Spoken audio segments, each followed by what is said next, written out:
director of ISGAP. ISGAP is the Institute for the Study of Global Antisemitism and Policy.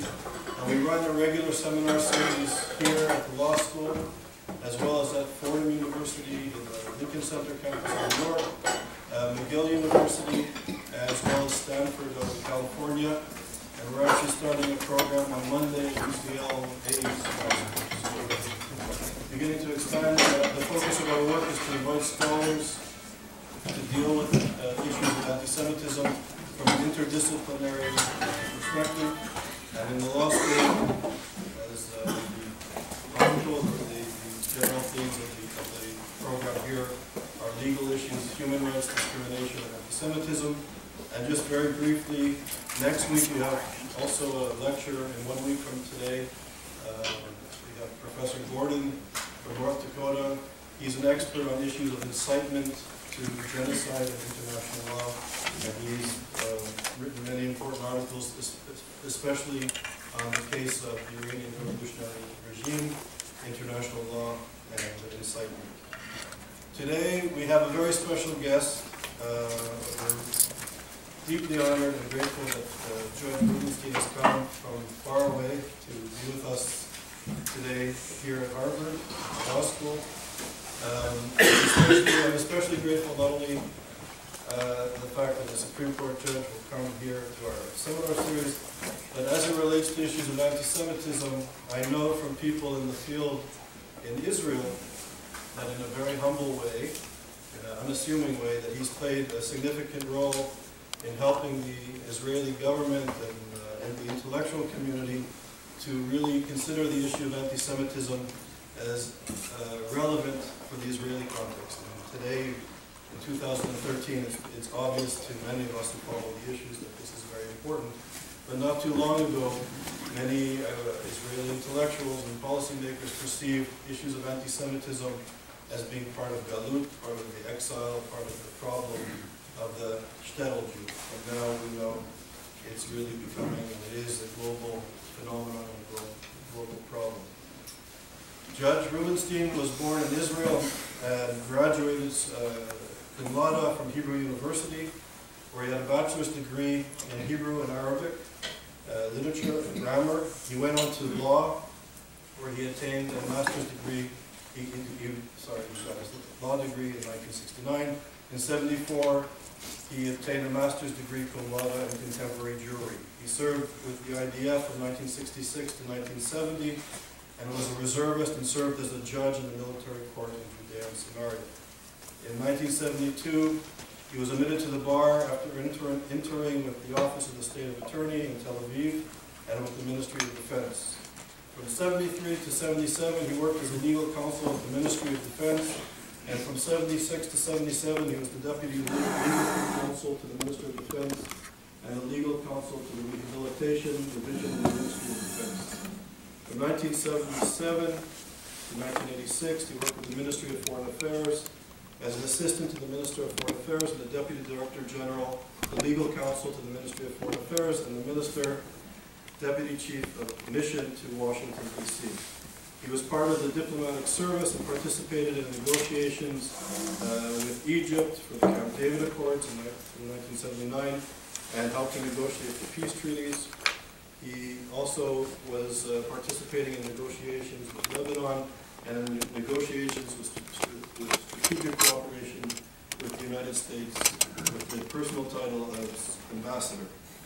He went on from 1986 to 1994 and served as the government secretary with 4 different governments of Israel. As part of the position, he headed a legal team working with the United States government concerning investigations to the Iran-Contra affair and headed negotiating team with a memorandum of understanding between the government of the United States and the government of Israel on strategic cooperation. He was a member of the negotiating team that prepared the Madrid conference and head of the Israeli delegation that negotiated the Jordanian Palestinian delegation to Madrid and Washington, and headed the Israeli delegation, for negotiations on the Israeli-Jordanian peace treaty. He served as the first chairman of Israel's anti-drug authority, and importantly, with our work, as the first chairman of the government forum to monitor issues of anti-Semitism. The list goes on and on. And I just want to say that somebody who's dedicated his life to public service and on such important key issues from the law and to political issues, it's great that you're here. I just wanted to say that he was a recipient of the Gabriel Peace Prize for his part in the peace treaty with Jordan. He was given honorary doctorate degrees at Yeshiva University in New York and the Jewish Theological Seminary in New York, as well as Bar Ilan University. He's an author of many books and articles, and thank you for being here.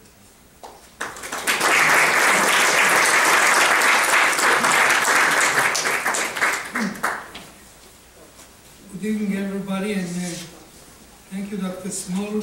Name is small, but it's a big issue that you're trying to tackle. Good luck on that. I was impressed by your email that has this quotation from Rabbi Prince, who said that on anti-Semitism, that the most urgent, the most disgraceful, the most shameful, and the most tragic problem is silence. I'm glad to be here tonight. I mean, I say I'm glad there's a story about President Kennedy from here who went to visit the Alcatraz prison and was supposed to address the inmates, and he didn't know how to open up his remarks, so he said, "I'm glad you're all here."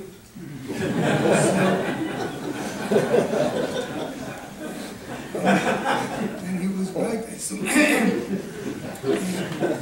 Miriam, my wife, and I were here at Harvard many years ago. I was a visiting scholar at the law school over 30 years ago. It's nice to be here again. I'd like to open up with not after all this bio that Dr. Small read. I'm not going to tell you what I did or something of the kind. I want to put in sort of a personal context, but an Israeli typical personal context, my interest in anti-Semitism. This is not going to be a legal talk. It's not going to be an illegal talk, but it's not going to be a legal talk. It's more on the historical and the general sociological approach to it in Israel than when we started dealing with it in the 80s and now. My late father's family was shot into a mass grave in a little shtetl in Belarus back in August 1942. I remember exactly 50 years thereafter, in August 1992, I accompanied late Prime Minister Rabin to a meeting with President Bush, the father at the time, and I remember in the plane back thinking about the very special feeling of representing, I was the cabinet secretary in Jerusalem, representing the Jewish state the day, 50 years after my father's family was exterminated that way. In 1965, my late father wrote a will, a testament, a spiritual testament, not a financial one. And inter alia, he said that he never talked to my brother. I only saw it years after he passed away. That he didn't talk about the Holocaust and his experiences. He survived, obviously, because my brother and myself were growing in a Jewish independent state, trying to build itself, trying to build our own futures, and he shouldn't make our life, that's how we perceive it, miserable or more kind of sad by our young souls being, being, how should I put it, burdened with these memories. My mother came to Israel at the age of 8, 1922, and graduated the American University of Beirut.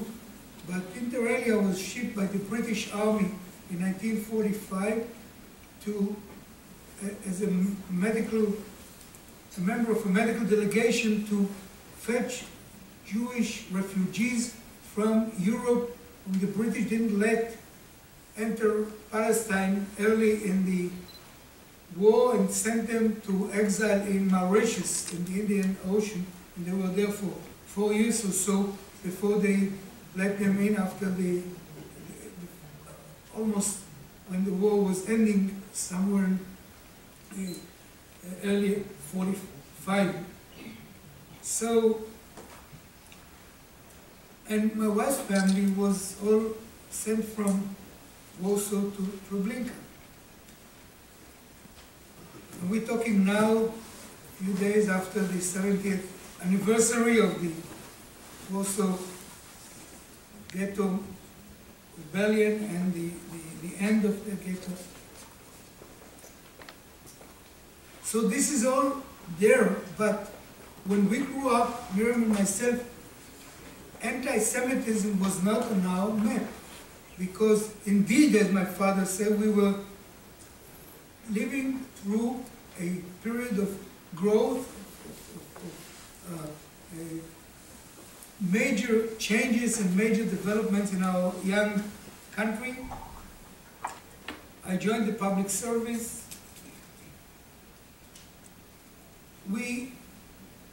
I should mention that I learned about the Holocaust not from my father, from the gatherings of his shtetl Landsmannschaft, the people who remained, the survivors, but from the Eichmann trial.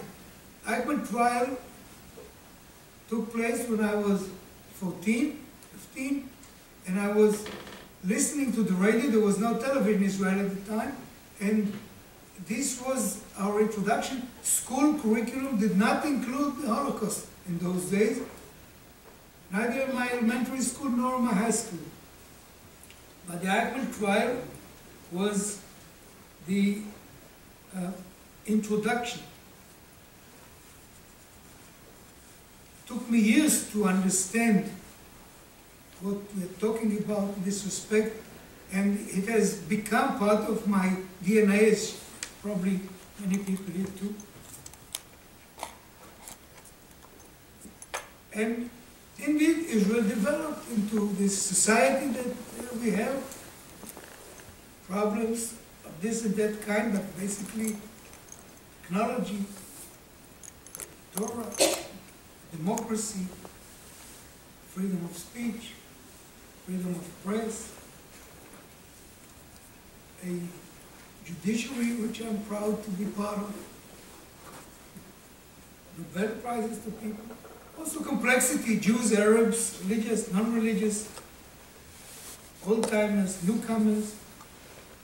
Started in 48 with 650,000 Jews, now, thank God, about 6 million Jews, a very special number, out of about 8 million or so. It's a country that you are proud to be in. That's my feeling. I was just chairing the National Elections Committee, the last elections, and it was a celebration of democracy with all the shortcomings, with all the problems, and so on. Sometimes they accuse us of being a racist country. I think that it's a shame when this accusation comes up. What racist country would absorb willingly, bring with problems, with difficulties? 100,000 or so Jewish people from Ethiopia. No question about it. Anti-Semitism is the oldest social disease. It starts in the Bible. You read the book of Esther. Haman says to the king, there's a nation that is dispersed among the nations, and they are different and so on. So what's the solution? To exterminate them.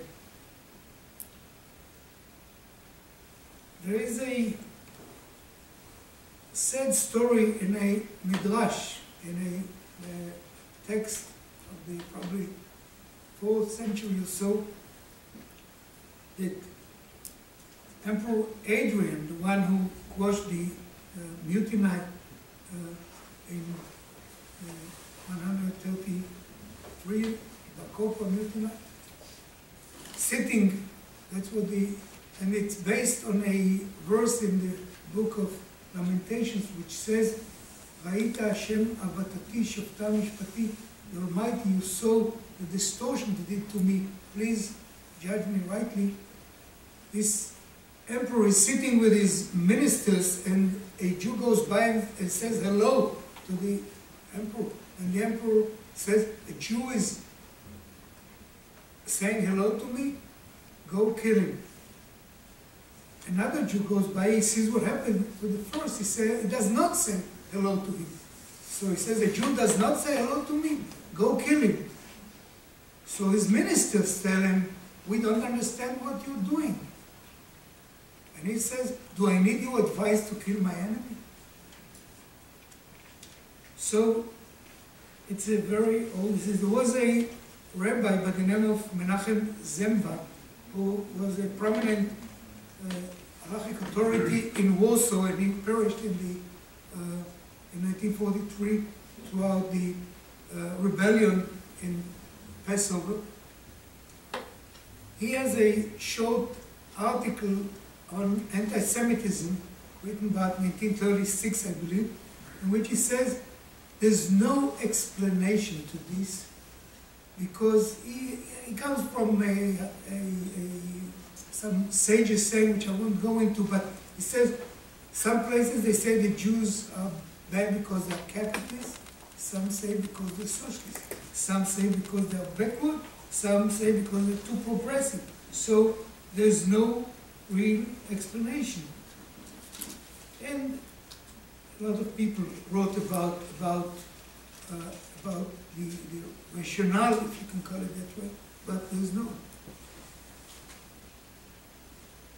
I was an assistant during my army service, and later also in academia, to the late General and Professor Shafat Harkabi, who was the person who described first Arab anti-Semitism, how it developed throughout the years of the state of Israel, the notion which we now see in different shapes and forms with extreme Islamic preaching.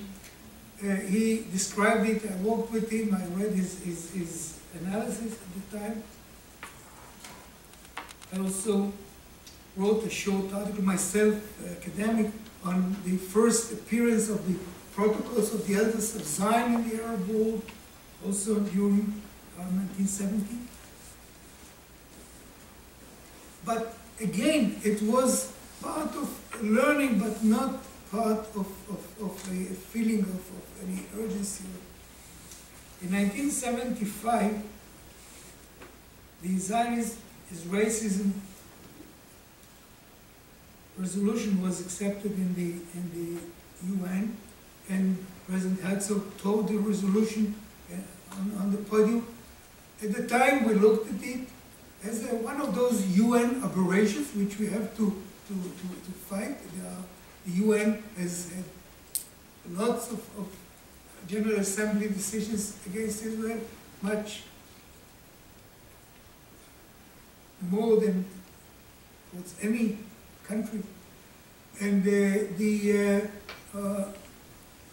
this resolution, by the way, was abolished in 1992. I was at the time in the negotiations with my Jordanian Palestinian colleagues, and I remember sitting with them when somebody came and told me this happened, and I told them, and they never said both Mabruk, which means Mazel Tov. 1997, I served as cabinet secretary. I did it for quite a number of years, and I was reading materials from various sources, and it dawned on me that this is something which Israel should monitor in an appropriate way. And I wrote a memo to Prime Minister Shamir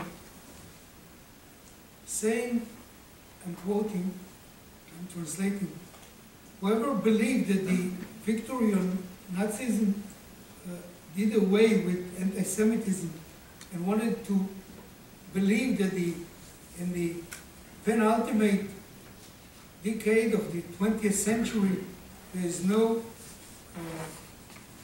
place for such dark beliefs which are against any factual or logical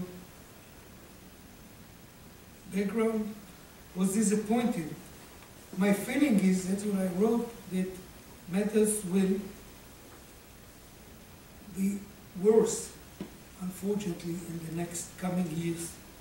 So I suggested to Mr. Shamir to establish a forum monitoring anti-Semitic phenomena, and we did it with Israeli relevant agencies and with the with Jewish organizations that were monitoring it anyhow, and also with non-Jews in a few countries. And we did that for a number of years. It was continued after I finished in '94. We submitted reports to the government every year, oral and written reports. And I remember when we started, a major figure in Israel had major positions in the country, approached me and said that, Eli, that's what we know each other very well, said, Eli, a government must deal with the present and the future. Anti-Semitism is a matter of the past. So why deal with it? And I remember when we submitted the first report to the government, I think it was '88, a major newspaper in Israel had a headline, that's all the government has in mind. I mean, what kind of issue is that? It's a bygone. And I'm mentioning all of that because this indeed was the attitude, and maybe because really it's not a very nice subject. It's a subject which you don't feel good in dealing with it. And as Dr. Small mentioned, some people would say, okay, so this is the exile or whatever. So the couple of years after that, Professor Israel Gutman was also a survivor, wrote in the Encyclopedia of the Holocaust, this is 1990, I believe. It's difficult to know or to focus whether anti-Semitism is, despite everything, in a process of going down, or it is having a winter sleep, and changes in the world may revive it as a strong issue. It's clear that anti-Semitism needs awareness and activism, not only not to let it get out of the battle, but to uproot a cancerous disease from the body of humanity. I don't think that it can be uprooted, but in my view, it does need awareness, activity. In our reports at the time, in the late 80s, early 90s, we related to the loss of shame that was connected with anti-Semitism after the Holocaust. And new generations come, and they don't know, and they don't care. And then on the far right and far left and extremist Islam. That's what we wrote at the time. And we were looking at developments after the collapse of the Soviet Empire, and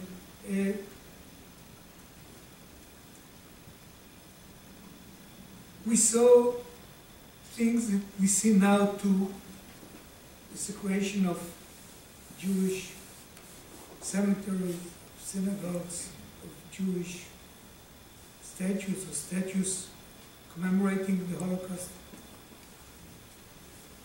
We remembered what Max Nordau said, that Max Nordau, for those who don't remember, was one of Herzl's partners in the early Congress, Zionist Congress.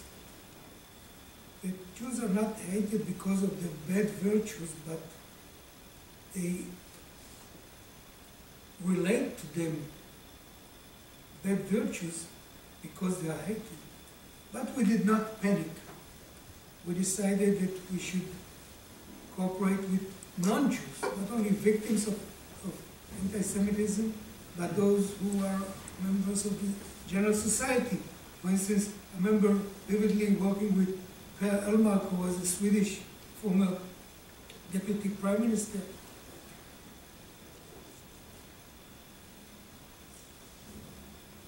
We started also talking diplomatically to countries where those events happened, and they accepted the Israeli involvement.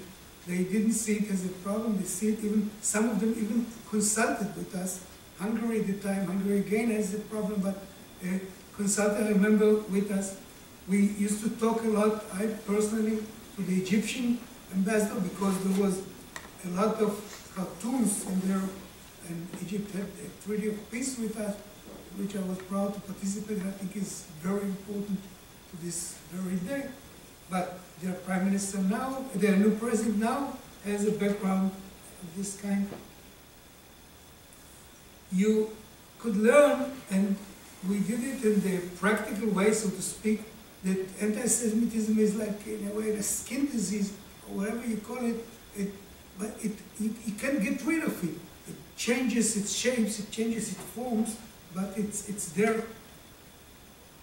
But nevertheless, and of course then popped up the identification of anti-Zionism with anti-Semitism. Oh, I'm not anti-Semitic, I'm just anti-Zionist. I think Nathan Sharansky, years later, had a good formula to check whether you were criticizing Israel, which is perfectly legitimate. Criticizing everybody else is perfectly legitimate. But when you do it in a certain way, that would be anti-Semitic. That is, if you do it in a double standard notion, like the UN resolutions, which there's a professor in New York, and Bayevsky, comes up all the time with materials on that. The double standard is a way to look at it. Delegitimization is a way to look at it. Demonization is a way to look at it. The three Ds: double standard, legitimization. That's my sub-route. And demonization. Those three Ds are good standards or measures to look at criticism, whether it is really a political, legitimate criticism or something which is basically a new guise of anti-Semitism. And we thought at the time that there are three major avenues to fight, even not hoping to erase, but fight. To leave it, and that's my pitch today also, leave it at the illegitimate, at the gutter. Leave it as a shameful matter that should not be accepted in a civilized society. And we thought about diplomacy, public diplomacy, and also private, regular, classic diplomacy. We spoke about education for the wider, for the longer range, and we spoke about legal matters also, legislation and enforcement. Now, what happened since then? I'm jumping to our times, 20 plus years gone by. Basically the same, more of the same, and more of the same. And the question is how and what you did. I should mention that the internet did not exist in those days. Now it exists, and it's a major means for spreading whatever you want to spread, including anti-Semitism. And while in the, and also something very meaningful, sadly meaningful, in the, when we started, there was no country on earth which called for the extermination of the state of Israel. There were the Arab-Israeli conflict, and there were all kinds of utterances, but what Iran, Ahmadinejad, has been preaching for years now in a public way did not, at least the same level of official government calls for an extermination did not exist there. Denial of the Holocaust, which he preached also, did, as far as I remember, did exist already there, and that's, by the way, an area in which there's legislation in many countries and also enforced. While in the inner circle, Israel continues to build itself, to absorb Jews and so on, and to deal with all its problems, and to flourish. In the outer circle, you can see, and by the way, changes sociologically in Israel have taken place in this particular context. Holocaust studies are now part of the curriculum of schools, elementary school, high schools. Kids in, I think, 11th grade go to Poland, many of them, to visit. My daughters, we have 4 daughters, all of them went with the schools to Poland to visit it's a combined visit of Jewish history in Poland, and of course the Holocaust is a major theme. The next week will mark the Memorial Day for the Holocaust. It's connected with the date of the Warsaw Ghetto Uprising. It has become a marked day in Israel. The people relate to the Holocaust. Television, all channels are full of interviews with survivors, of stories of families. You know, now the museum culture and the television culture and so on, and I think it's positive, has moved from the general 6 million Jews, but now you see the Goldberg family or the Russo family from Salonika, or the person. He's not 6 million. He is somebody who lost his parents, and the survivors are still there. I every year go, this year I won't be there, but to the central ceremony in Yad Vashem, where people light 6 torches to commemorate 6 million. Always go and shake the hands of the survivors who were there, and their stories are told, and they are all, of course, octogenarians now, the people, almost all of them. And it has a mark on our national psyche. I don't want to talk about the question, when do you use the memory of the Holocaust in a general political context. That's not me, I don't want to go into that. But it's part of our psyche, of our DNA, this memory. I think it's now in a very general way in Israel. I think most Israelis here will agree, or all of them will agree with that. And Miriam had a relative who passed away some years ago and who had an Auschwitz number here. And I remember when we visited him in the hospital when he was dying, his hand was like that. And I told Miriam, I said, another witness is going away because people deny it. Never happened. Now, and of course, the UN has contributed to a great extent to this delegitimization and this double standard. You remember the Durban conference, a terrible show about 11 years ago, whatever it was, or whatever the intentions were, even the Gladstone report, I don't compare, but it was a bad document. The chairman went back on it. To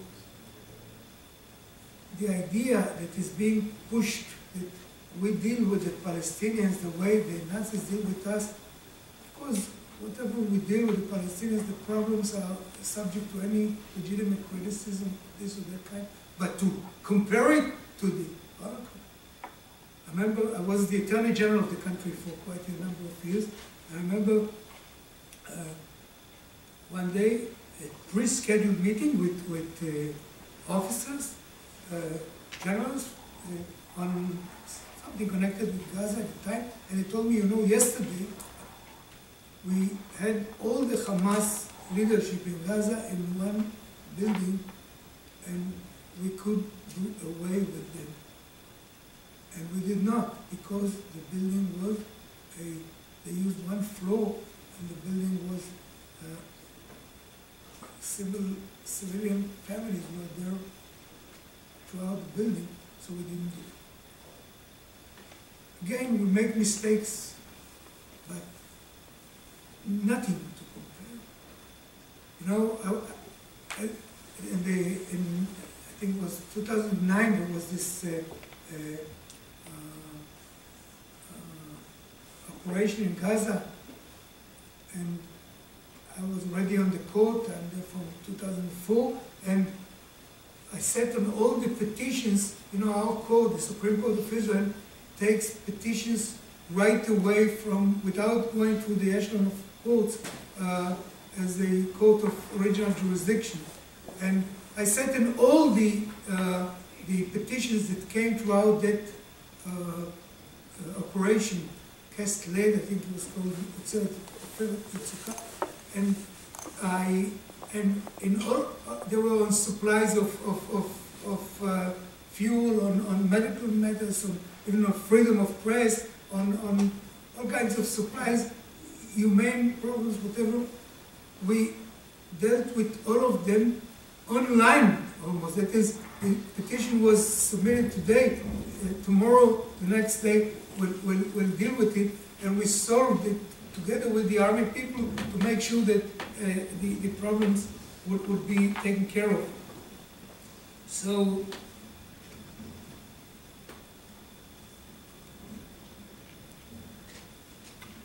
it's something which always makes you feel very bad when you read those comparisons. Because there's a virtual world that is proliferation of what you read there. If you want to read, just today, one of Israeli sites reported on news sites on a series of anti-Semitic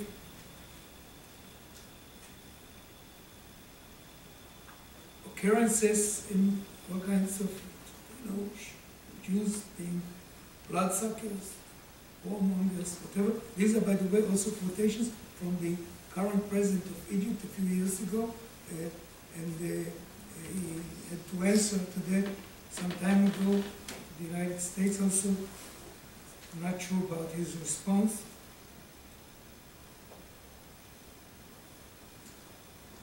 So while we still have, and of course you cannot be happy from what you read in Arab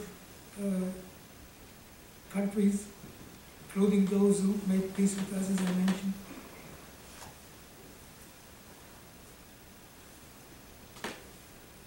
And there's more, also not only in Arab countries, mainly away from extreme Islamist group, but in Europe. We don't have the time, but in Greece, in Hungary, in Ukraine, in Kyrgyzstan. Why Kyrgyzstan? I'm speaking from reports that our government has come up with, and having read them, sometimes it's countries that either do not have Jews or that never had Jews or had Jews and they're not there. How many Jews are there in Greece to have a party pushing for? I should mention that there are also groups in these countries, the governments many times, these and other countries, international groups who do work to fight it. I shouldn't be just mentioning that this occurs. It would be unfair. But still, the existence of a strong party of this kind in Hungary,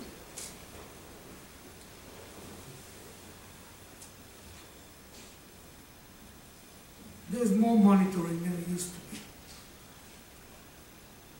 Our government has now in Foreign Ministry a special division that monitors anti-Semitism. It didn't exist before, wasn't the attitude of the ministry at the time.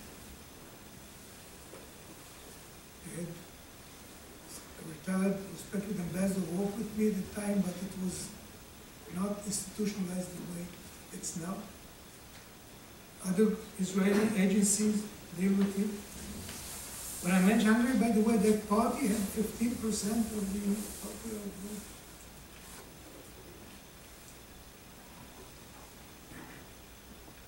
You had Toulouse tragedy some time ago.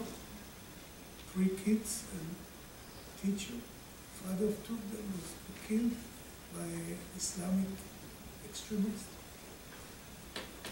Toulouse, France. Of course, the government there had its very important reaction. Sharansky believed, by the way, that there was no government where anti-Semitism was a major issue that came out good for me. I don't know, but if it's true, it's good. There's also a proliferation, time and again, of the Protocols of the Elders of Zion, a forgery from the 19th century, French forgery found its way to the Russian secret police of the late 19th century. Later became as if really the Jews sit there and rule the world, and it repeats itself this way or the other, the media, the banking, what have you. What should be done? First of all, should continue in Israel, now I speak from the Israeli perspective, to build the country, to hope that more people come to live in Israel, more Jewish people come to live in Israel. But no ostrich approach. We should strive, and we are legitimately qualified for that, to leave it in the gutter, to leave it illegitimate, to leave it shameful.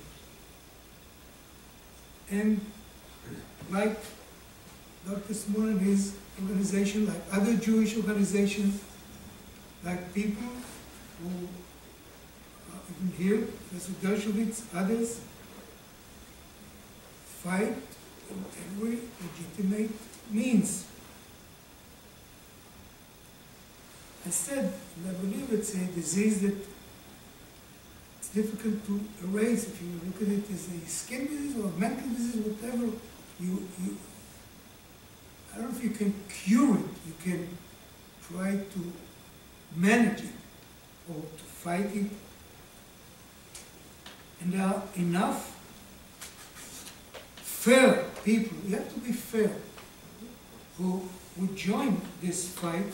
And again, the means are political, diplomatic, media, legal, and educational.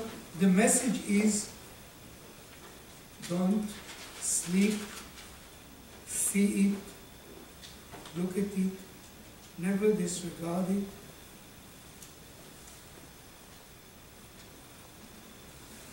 Combine efforts with organizations that are understanding, churches, very important.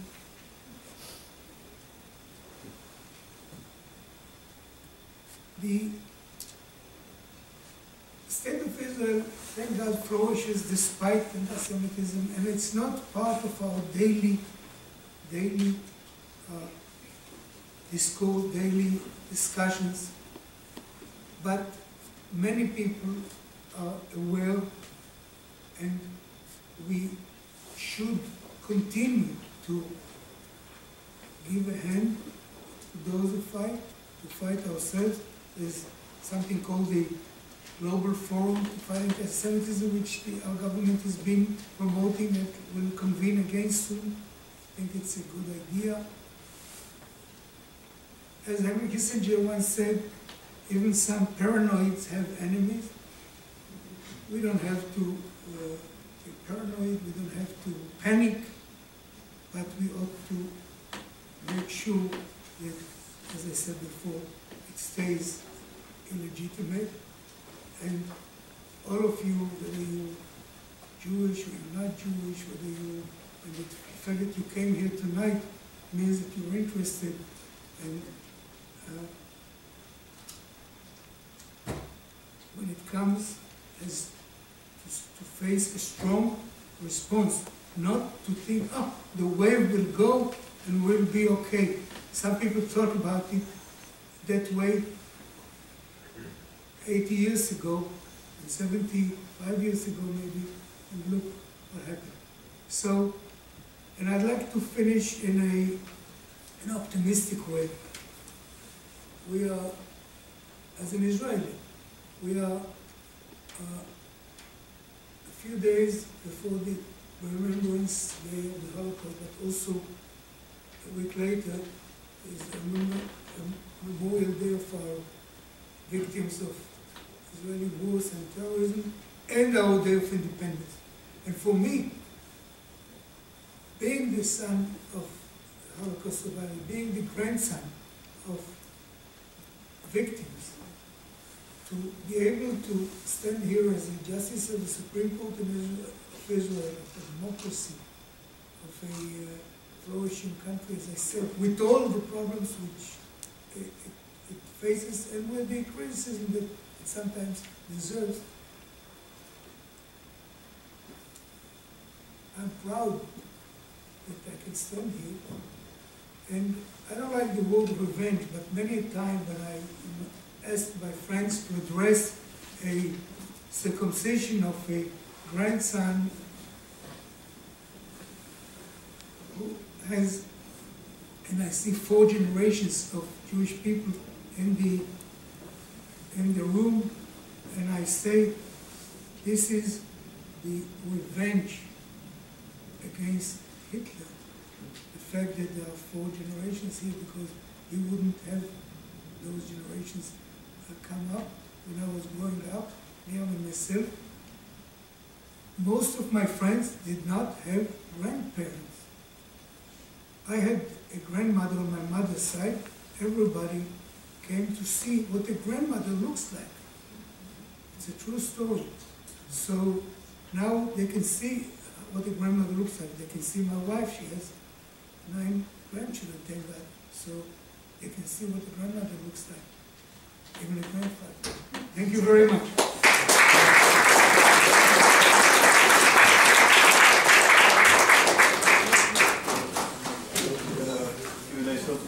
Get some water for him. I was rushing through the introduction.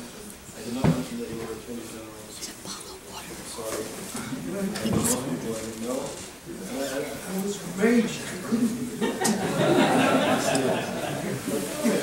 When you write all this long thing, I It's a thought cup, not even a my cup. father would have enjoyed it, and my mother would have believed it. There's not even a cup up here. Please. So That you means say some water. take the oxygen.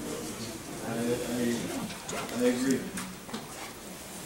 In the intellectual community in the United States and the current administration of the United States, there is support for the Arab script, a lot of support and political goodwill, and hope that this is a beginning of democracy. When many of us study the rise of radical Islam, and it's, I'm using the term deliberately, genocidal antisemitism, which is seemingly increasingly a problem.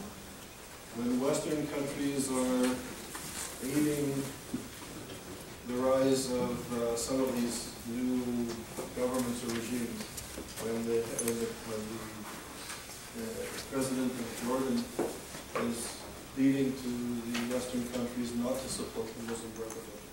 There's no president. King, I don't know what he King, said. sorry, the king. What should be an Israeli or a reaction of those who care about antisemitism with the rise of radical Islam and the acquiescence, if not tacit support for the West? Again, I'm not at this point in a decision-making position, and I think that what you just said, whatever is true, and whatever is a fact is a fact. And I said no ostrich approach. It means for everybody, and I think that a lot is. I hope that intellectual and academia and liberal people. I see myself as a liberal person on human rights, on rights of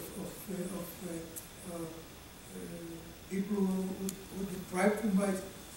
Just to mention,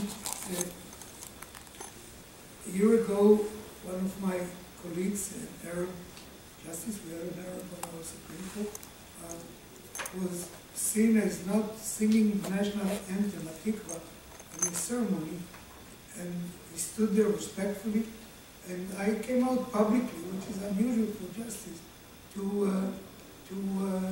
say that what you can expect from now, if he wants to sing, that's fine, but the national anthem, like in many countries, is a very, let's say, Jewish national anthem. It speaks of the Jewish soul. It is homiyah, how would you translate it? Is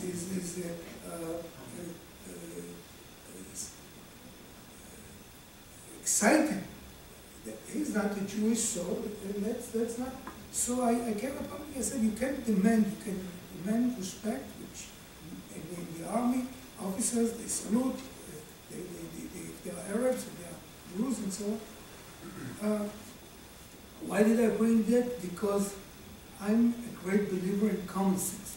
So I hope that liberal and intellectuals in this country or elsewhere would try to read the facts, to see. I always say, come visit our country. You think it's not good enough? Well, it deserves criticism many times. Come, when you criticize, see the facts, see what's going on, see how things are, see whether it's a true democracy or some people try to. The same for this also. I think that if the means is people like yourself, others on campuses elsewhere, just give the facts. And of course, if there's somebody who is a proven anti-Semite, go ahead against him. Why not? There was, I remember when you know, in Britain you can sue. Here in this country you have the First Amendment and all the limitations it poses. In Britain it's different. And there was this professor from Emory, Deborah Bedford, who sued in England David Irving, who's a well-known Holocaust denier, and on things that he wrote which had to do with her. And she won the case. I remember I was then Attorney General, and they approached me. Finally, they didn't use it, but they asked me to release, you know, Eichmann. He wrote a kind of a memoir in the period before, after the trial and before he was executed. And it was kept in the government archives, and the policy was for many years to leave it there and not to open it to the public. And I consulted with him, and the head lawyers, Professor Lips's lawyers, consulted with me and asked me whether I could release it, and we could release it. And I consulted with a number of experts, Bauer, Justice Landau, Justice Bach, people who were involved in the Eichmann trial, and finally I made a decision to release it.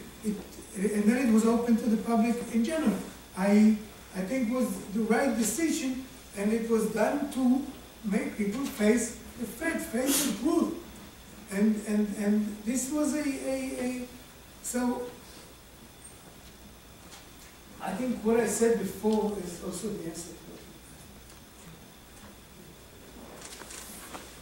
All over the world, there are unjust countries where people are suffering, and there is an identifiable group, the Jews. Can't we expect that they will continue to blame their troubles on the Jews and continue to divert attention from the suffering people to the Jews? And that's going to happen forever. Why should it never happen? Why should it stop? I didn't say it will stop. I said specifically that, and very explicitly that I don't think when we began that we would try to do away with it generally, but there's a major difference between not being able to erase it forever when you have all the 2,000 years of more, if you go to the Bible, 2,500, I don't know how many years to count, and there's a difference between not being able to erase it totally, then not doing what you can do to delegitimize it, to leave it in the gutter, in the shame. I don't think there's a contradiction between the two. You don't think it's part of Western culture? Well, I don't see myself as a historian. It's part of, definitely, church history, but was used by communism, which was anti-church, so it's there, okay? Putin, I think, said it's a social disease. It does exist in Russia, and it does exist. So I will not be the historian or the sociologist to analyze exactly everybody. It's like Lehaudil, as they say. I don't want to compare, but Justice Potter Stewart here in this country once was dealing with the case on pornography, and he said, I cannot define pornography, but when I see, I know. Remember that it's not exactly the same, but there's something to it. Yes? It's a fair criticism of Israel to say that they so much wanted this to be a conflict with the Palestinians. They so much wanted it to be about a border and not about Islam, not about the concept of, for example, legally in Islam, a Jew who is conquered as a dhimmi and a Christian who is conquered as a dhimmi, and he may not have legally right ever to have self-rule. Now that we see the Arab Spring bursting through, Islamism bursting through what looks like a pretty brittle and thin secularism in the Arab world. Weren't the Jews themselves in Israel a bit of ostrich, not wishing so much that it was a matter of compromise between borders, and not wanting to see that they had an existential problem? Well, I don't think there's a contradiction. Again, I don't want to be drawn into current politics, but in the relations, how the government describes the Arab Spring, whether they describe it as a spring or as the autumn or the fall, whatever. But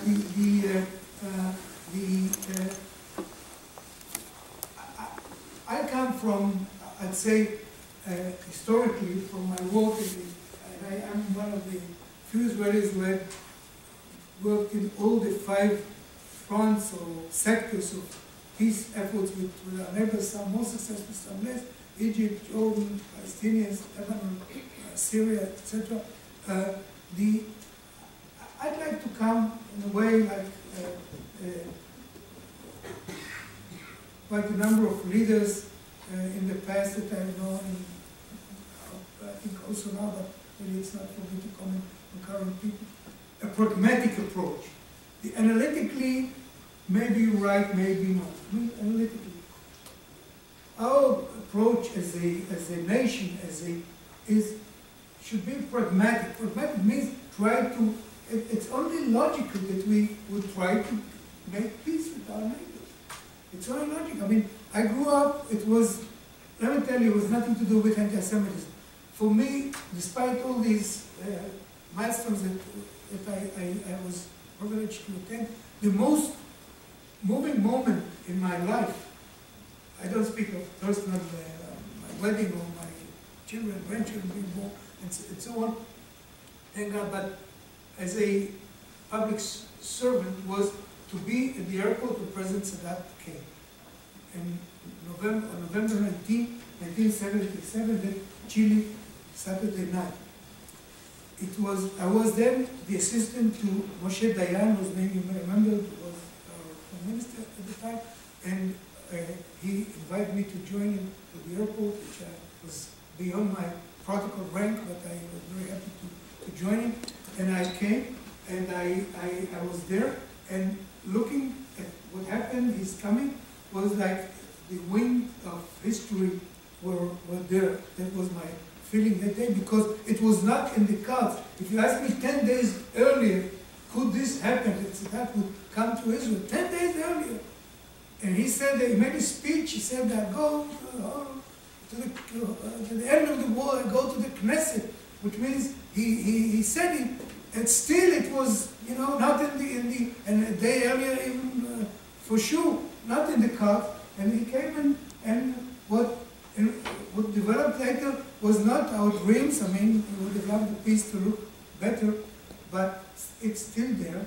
And there were 30 years of wars and many victims, and thereafter 35 years without wars, with few victims, which is very sad, and with the cold peace this way or the other, but still. So you like to look at it. Jordan was mentioned. I was proud to be the chair of the negotiations with Jordan at the Treaty of Peace. There's an article there on promoting tolerance and mutual respect and religious. It's not being fulfilled that greatly. Still, the peace is there. You visit, you go. You can visit Egypt also. So it's better than any other alternative, except for the better alternative, which is not yet there. So, yeah. Could you say a few words about, you mentioned laws that make Holocaust denial a crime. We couldn't have that in this country. Did you have it in Europe? Any reflections on that? Well, we have one, of course, but there's a number of countries in Europe that have it, and it works. When it happens, it works, and they sometimes have real sanctions on people who do that. And it's important because as time goes by and years go by, and people either forget or read distorted histories or whatever, and there's a need for that. Again, some people say it's not a legal matter, but legal matter helps like any other matter, a legal means that you can use, and in this, and I think also I'd say in a universal way, while we always say the Holocaust is unique in terms of what happened, human wickedness is there, and who was it that said, I think maybe Breck, that when they came for the communists, I don't know, you're right, I'm sorry, you're right. He said when they came for the communists, I didn't do anything because I was not a communist. They came for the Jews, I didn't do anything because I was not Jewish. When they came for me, there was nobody to help. So I'm not sure the quotation is exact, but that's the idea.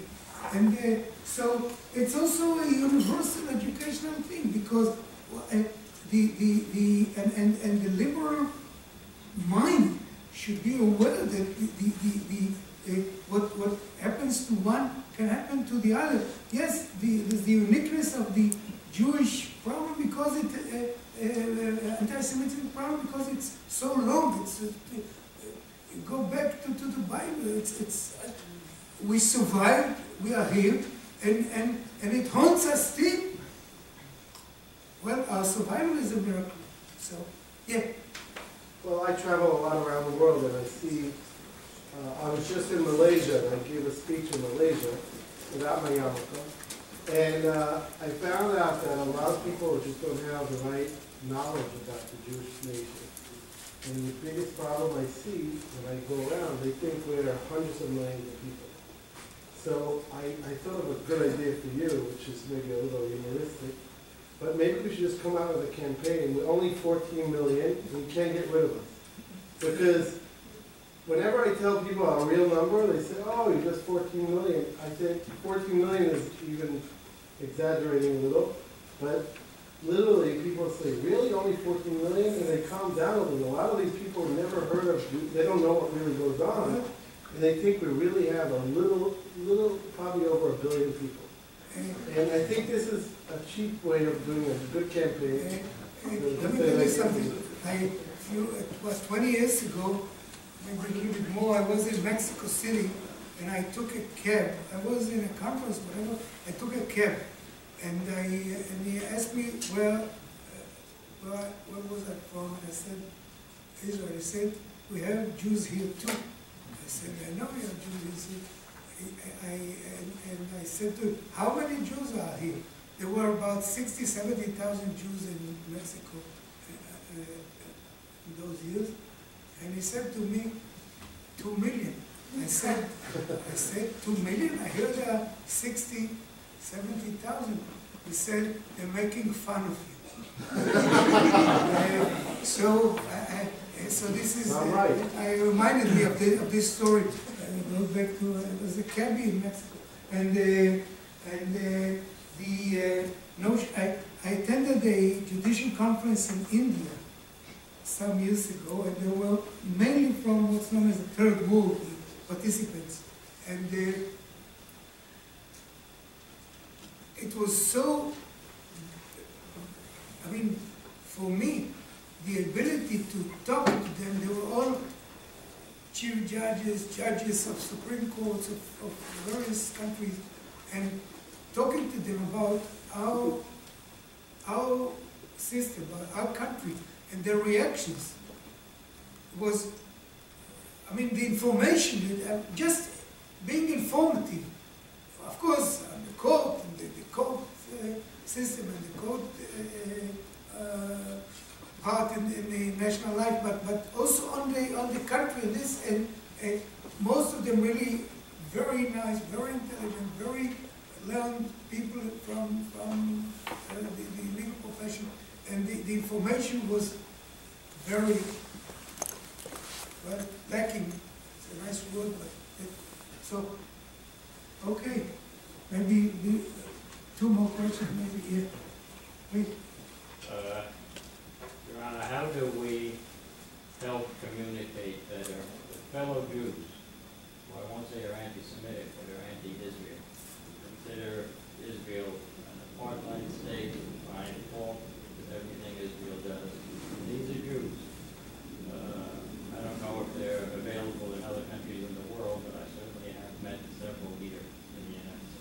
have in Israel. Well, you remind me, I think it was 1983 or so, it was the 82 maybe, some Lebanon, our first Lebanon war. And I was on my way home, I was for a day in Montreal, I was the legal advisor of the foreign ministry at the time. And our consul general at the time told me that there was a Satmar Hasidim, I don't know if all of you know, but this is a Hasidic group which has been very anti-Zionist and didn't like the statehood, so to speak. And they were demonstrating against the war, the Lebanon war, under the consulate building. And the consul general at the time, his name was Yitzhak Meir, he went down just to see what's going on. And there was a French Canadian standing there from Quebec, you know, Montreal. And the consul asked the person, who are these people? Well, c'est les rabbins, these are the rabbis. And he said, rabbis against Israel? The consul asked him, he said, c'est les rabbins anti-Jewish. These are the anti-Jewish rabbis. So you have all kinds of anti-Jewish rabbis that you were referring to. So I always remember this story. And some of these people that you mentioned should visit Israel, really should visit. They can speak to Palestinians too, no problem. I mean, we will not, let them come. If their mind is open, if it's closed, it's closed. If their minds are open, let them come and visit. Let them talk to me, to me personally, to people, normal people there and who... You're not a normal person, you know that.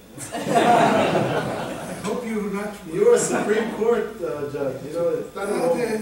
Look, the day Supreme Court justices will start thinking about themselves as not normal people, you know, in Hebrew, the Supreme Court is called Beit HaMishpat HaElyon, the Supreme Court. Now, the justice is called Shofet Beit HaMishpat HaElyon. But many times, the justice of the Supreme Court, but many times people shorten it and say Shofet Elyon. And I always stop and say, there's only one Shofet Elyon, it's somewhere up there, and so don't mix it. So thank God, the day I became a judge, I was years ago for a while a judge on the District Court of Jerusalem. And the day when I became a judge, I was a little bit, you know, whatever. Which should be, by the way, every day, the Talmud says that a judge should always feel as if there's a sword here that punches him if he does the wrong thing. And I went to see a judge in Tel Aviv, a woman, she's now unfortunately deceased, and I spoke to her, and she said, and I sought her advice. She was a veteran judge, I was just becoming a judge. It was many, many years ago at Stekler. She said, look, the first day you sit on the bench, you'll think that Providence has gone down on you and has raped you. It's not true. I took this advice very carefully. So, last one maybe. So recently, New Demographics came out talking about how there are now more Jews living in Israel than elsewhere. So the plurality of Jews worldwide are now in Israel. How do you see the relation of the Jew in Galut to the Jewish project, to the project against anti-Semitism, to the project against anti-Israel discourse, when one could say the Jew is now represented by Israel? Look, I don't want to say the Jew is represented by Israel as an exclusive matter. The Jews in this country are part of this country. They are a legitimate, you don't need my definition. They are they are Americans, and they are also Jews. As an Israeli, I would hope they would support us. I would hope they visit. I would hope they give Jewish education to the kids. I would hope that as many as could would make Aliyah live in Israel. That would be my Zionist hope as a Jew. But I'm not going to label anybody or to say I'm speaking for him. He will speak, he or she, they will speak for themselves. They will speak for as proud Americans. They will speak whatever they feel they should speak. I do feel that education, on these issues or information on these issues is worthwhile, whether you're in Israel or in America or in Europe or anywhere. And it's not the Zionist project is a Jewish project, but the support for the fight against anti-Semitism shouldn't be a Jewish project. Fight against anti-Semitism is we were very happy is not the word, but I remember that when throughout our deliberations with the American authorities, we learned at the time when I was dealing with these things that President Bush, the father, included it in the question of anti-Semitism in one of his major speeches. Then it also became part of the State Department policy in terms of their reports and so on, to monitor that.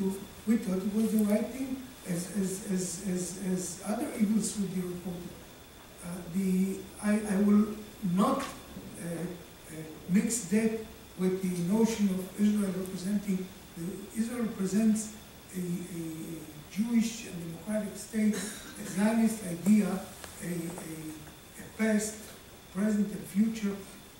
Whoever wants to join this project is welcome. Whoever is part of another society, it's his choice.